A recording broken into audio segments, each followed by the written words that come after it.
नमस्कार दोस्तों, just for CSC में आप सबका स्वागत है। तो चलिए शुरू करते हैं आज का अपना वीडियो। ब्रिटिश साम्राज्यवादी विस्तार की नीतियाँ। वैसे तो अंग्रेज़ों ने भारत में साम्राज्य विस्तार के लिए अनेकों नीतियाँ अपनाईं, लेकिन उन सभी नीतियों में दो नीतियाँ सबसे महत्वपूर्ण हैं। एक सहायक संधि प्रणाली और दूसरी डलहौजी की विलय नीति।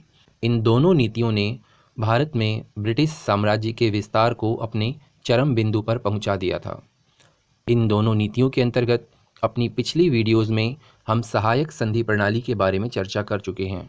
अपने उसी कार्यक्रम को आगे बढ़ाते हुए अपने आज के इस वीडियो में हम बात करेंगे लॉर्ड डलहौजी की नीतियों के बारे में। लॉर्ड डलहौजी की नीतियों को मुख्य रूप से दो वर्गों में विभाजित किया जा सकता है। एक तरफ आधुनिकीकरण की नीति, जिसके अंतर्गत लॉर्ड डलहौजी भारत में कुछ आधुनिक संरचनाओं का निर्माण करते हैं। इसी के परिणाम स्वरूप कुछ विद्वान भ्रमवश लॉर्ड डलहौजी को आधुनिक भारत का निर्माता भी कह देते हैं। तो वहीं दूसरी तरफ लॉर्ड डलहौजी की नीति विस्तारवादी थी, मतलब ब्रिटिश साम्राज्य के विस्तार की नीति। इसके अंतर्गत लॉर्ड डलहौजी ने युद्ध द्वारा, कुशासन के आरोप द्वारा और विलय नीति द्वारा भारत में ब्रिटिश साम्राज्य का विस्तार किया। तो यहाँ पर आपको ध्यान देने की ज़रूरत है, क्योंकि लॉर्ड डलहौजी की आधुनिकीकरण की नीति कहीं ना कहीं विस्तारवादी नीति को सहारा देती थी और दोनों ही ब्रिटिश हितों के लिए बनाई गई थीं। तो अपने आज के इस वीडियो में हमारा मुख्य फोकस लॉर्ड डलहौजी की आधुनिकीकरण की नीति पर होगा। वीडियो में आगे बढ़ें और इन नीतियों के बारे में जानें, इससे पहले आपको पता होना चाहिए कि लॉर्ड डलहौजी भारत में एक ब्रिटिश गवर्नर थे, जिनका कार्यकाल 1848 से 1856 तक था। इनका प्रशासन एक तरह से साम्राज्यवादी विस्तार से प्रेरित था और इनके कार्यकाल में ब्रिटिश साम्राज्य का भारत में विस्तार अपने चरम बिंदु पर था। वैसे तो लॉर्ड डलहौजी ने अनेकों नीतियां अपनाई विस्तार के लिए, भारत में ब्रिटिश साम्राज्य को प्रसारित करने के लिए, लेकिन फिर भी इनकी कुछ नीतियां या कहीं इनके कुछ ऐसे सुधार हैं जो आधुनिकीकरण को प्रोत्साहित करते हैं। जैसे कि लॉर्ड डलहौजी के कार्यकाल में ही रेल, तार और डाक विभाग की स्थापना की गई। इतना ही नहीं, इन्हीं के समय में व्यावसायिक सुधार, सिंचाई की व्यवस्था, सैनिक सुधार, सार्वजनिक निर्माण विभाग, शिक्षा सुधार और सामाजिक सुधार किए गए। ये कुछ महत्वपूर्ण सुधार हैं जो लॉर्ड डलहौजी के कार्यकाल में किए गए। अगर हम बात करें रेलवे की, तो भारत में रेलवे की नींव भी लॉर्ड डलहौजी के कार्यकाल में ही पड़ी थी।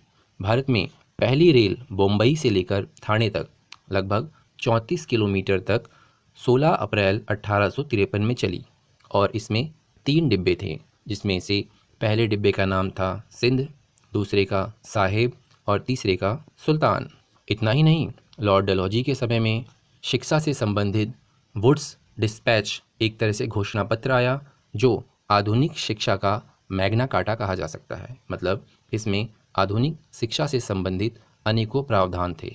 इतना ही नहीं, इन्हीं के समय में प्राथमिक, माध्यमिक और विश्वविद्यालय शिक्षा का वर्गीकरण भी किया गया। हम कह सकते हैं कि लॉर्ड डलहौजी के काल में शिक्षा के क्षेत्र में अनेकों सुधारात्मक प्रयास किए गए।